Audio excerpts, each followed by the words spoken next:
There's a strange moment that happens to almost everyone, usually late at night, when you replay something you said hours ago and your stomach tightens for no logical reason. Maybe it was a joke that didn't land. Maybe it was the way someone looked at you for half a second too long. And suddenly you're lying there, wide awake, running a full investigation into a crime nobody else even noticed happened.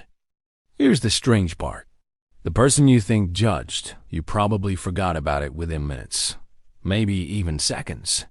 But you're still there, hours later, building an entire courtroom drama in your head, complete with a judge, a jury, and a verdict that's already been decided against you. Have you noticed how much of your mental energy goes toward people who aren't even thinking about you right now? That's not a flaw in your character. It's not a sign that you're insecure or broken or too sensitive. It's something far older than that, something wired so deep into your brain that it doesn't feel like a choice at all. It feels like truth. Imagine you're walking through a village 10,000 years ago. Your survival doesn't depend on your intelligence alone or your strength alone. It depends on whether the group accepts you. Because if they don't, if you're cast out, alone, without shelter or food or protection, you don't just feel bad. You die. Being disliked wasn't a social inconvenience back then. It was a death sentence. So the brain built a system to prevent that from ever happening. A system that scans every room you walk into, every conversation you have, every message you send, checking constantly for signs of rejection. That system never really left. You're not walking through a village anymore, but your brain doesn't know that. It still treats a slightly cold text message the same way it once treated the threat of being left outside the walls overnight. That's why a single unanswered message can quietly ruin your entire afternoon. Now here's where it gets interesting. Researchers who study the brain have found that social rejection activates some of the same regions involved in physical pain. Not a similar feeling, the same regions. Which means when you say something hurt, you're not exaggerating. Your brain is processing an insult, an eye roll, a joke at your expense, almost the same way it would process a burn or a cut. The amygdala lights up, your body tenses, and for a moment, your nervous system genuinely believes you're under threat. That's why criticism can feel less like information and more like an attack, even when it's small. Even when it's meant kindly. Your body reacts before your mind gets a chance to reason with it. But here's what nobody talks about. This entire system, the one constantly scanning for disapproval, isn't actually protecting you from the outside world. It's protecting an idea of who you're supposed to be. And that idea was built long before you had any say in it. Think about it. Somewhere in childhood, you learned what kind of behavior got you praise, and what kind of behavior got you silence or, worse, disappointment. A parent's raised eyebrow, a teacher's sigh, a friend group that went quiet when you said the wrong thing. None of these moments felt dramatic at the time, but they were quietly teaching your nervous system a rule. Be this version of yourself and you're safe.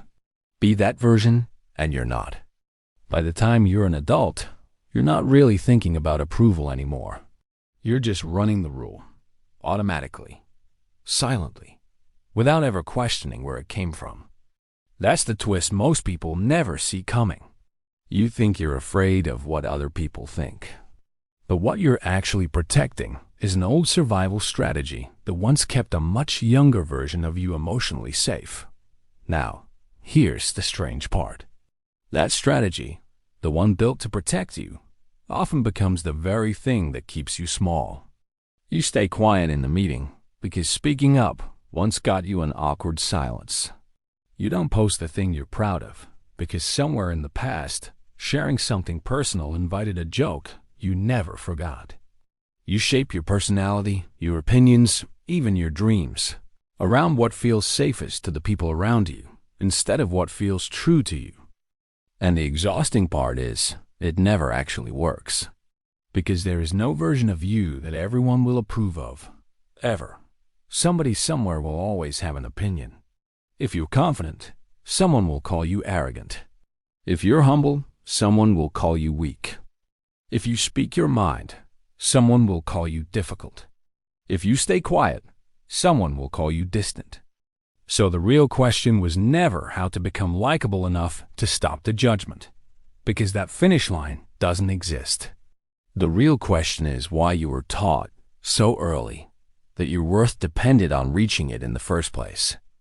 Let's go deeper into this, because there's a psychological concept that explains why this feels so consuming. It's called the spotlight effect. It's the tendency to believe that people are noticing and remembering your actions far more than they actually are. Psychologists have studied this by having participants wear an embarrassing shirt into a room full of strangers, then asking them to guess how many people noticed. The participants consistently overestimated the number by a wide margin. In reality, most people were too absorbed in their own thoughts, their own anxieties, their own internal spotlight to notice someone else's shirt at all. That's the part that changes everything once you really sit with it. Everyone is starring in their own movie. You are, at most, a background character in someone else's story, the same way they are a background character in yours. The awkward thing you said last week that you still think about? In their mind, it's already gone, replaced by their own worry about something they said to someone else. Isn't that both humbling and freeing at the same time? But wait, there's another layer to this, one that goes even deeper than fear of judgment. It's about identity. Somewhere along the way, many people start building their sense of self, not from the inside, but from the outside. Meaning, instead of asking, "Who am I?" they start asking, "Who does this make me look like?" Every decision gets filtered through an invisible audience. What will they think if I wear this? What will they think if I quit this job? What will they think if I say this out loud? The problem is, when your identity is built from outside approval, it's never stable. It shifts depending on who's in the room. You become a slightly different person around your family than you are with your friends, and a slightly different person again online. Not because you're fake, but because your sense of self was never anchored inside you to begin with. It was anchored in reactions. And reactions change. People change. Moods change. Which means if your identity depends on approval, you will spend your entire life adjusting, shrinking, performing, trying to keep up with a moving target that was never yours to control. Here's where it becomes fascinating. The people who seem the most naturally confident, the ones who appear unaffected by criticism, they're not actually immune to caring what others think. Nobody is. What they've done differently is separate their sense of self from other people's opinions of them. They've learned to hold both truths at once. Someone can dislike me, and I can still be okay. Someone can misunderstand me, and I can still know who I am. That distinction sounds small, but it changes everything. Because the goal was never to stop caring completely. Caring what others think, in small doses, is part of being human. It's what allows you to be kind, considerate, aware of how your actions affect people. The goal is to stop needing their approval in order to feel whole. Now here's something most people miss entirely. The moments you remember most vividly, the ones that shaped how cautious you became, they weren't actually about you. They were reflections of the other person's mood, insecurity, or bad day. A sarcastic comment from a stressed parent. An eye roll from a friend who's dealing with something at home you knew nothing about. A cold response from someone going through a breakup. You absorbed it as evidence about your worth. But it was never about you at all. It was a snapshot of someone else's internal world, and you happened to be standing in the frame. Once you understand that, the entire courtroom in your head starts to lose its power. Because you realize the judge was never impartial. The judge was just another person, distracted, tired, dealing with their own invisible battles, handing down verdicts that had nothing to do with the truth of who you are. There's something oddly comforting about that. It means you were never actually on trial. There was no case. Just a misunderstanding of how much weight to give a passing moment. So what actually helps someone loosen this grip? Not confidence tricks. Not pretending you don't care, because pretending is exhausting and it never actually reaches the root. What helps is something quieter. It's starting to notice in real time when you're making a decision based on fear of judgment rather than genuine desire. Not to stop the fear immediately. That's not realistic. Just to notice it. Oh, this is that old system again. This is the 10,000-year-old alarm going off because I'm about to do something slightly different than expected. Noticing it doesn't make the fear disappear instantly, but it does something more powerful. It creates a tiny gap between the fear and your action, and in that gap, you get to choose. You get to ask, is this actually dangerous, or does it just feel that way because it's unfamiliar? Over time, that small gap becomes a completely different way of living. Not because you stop caring what people think entirely. That's not the goal. And honestly, anyone who claims they've achieved that completely is probably lying to themselves. The real shift happens when their opinion becomes one voice among many, instead of the only voice that matters. Your own voice finally gets a seat at the table. And here's the deeper meaning behind all of this. The fear of judgment was never really about other people. It was about a young version of you who once learned that being different, being loud, being wrong, being seen, came with a cost. That version of you was doing the best it could with the information it had. It wasn't weak. It was protecting you, the only way it knew how. So this isn't about fixing something broken in you.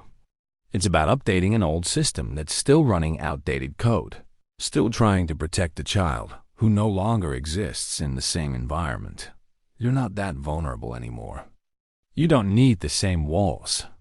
Which brings us to a completely different way to see yourself.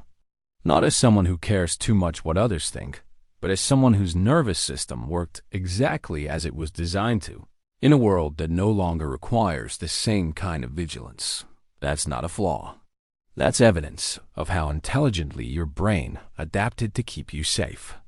And once you see it that way, the goal stops being to silence that inner alarm completely. The goal becomes learning to thank it gently and then choosing anyway, speaking anyway, posting anyway, being fully, unmistakably yourself anyway. Because somewhere out there, someone is about to watch you do exactly that. And instead of judging you, they'll feel something else entirely. Recognition. The quiet relief of realizing they weren't the only one, carrying this same invisible weight. Which raises another question, one just as strange as the one we started with. If so much of what you feel is shaped by invisible expectations you never actually agreed to, how much of your personality is really yours? And how much of it was built to keep other people comfortable? That's a much deeper rabbit hole, and it might explain more about who you've become than you're ready for.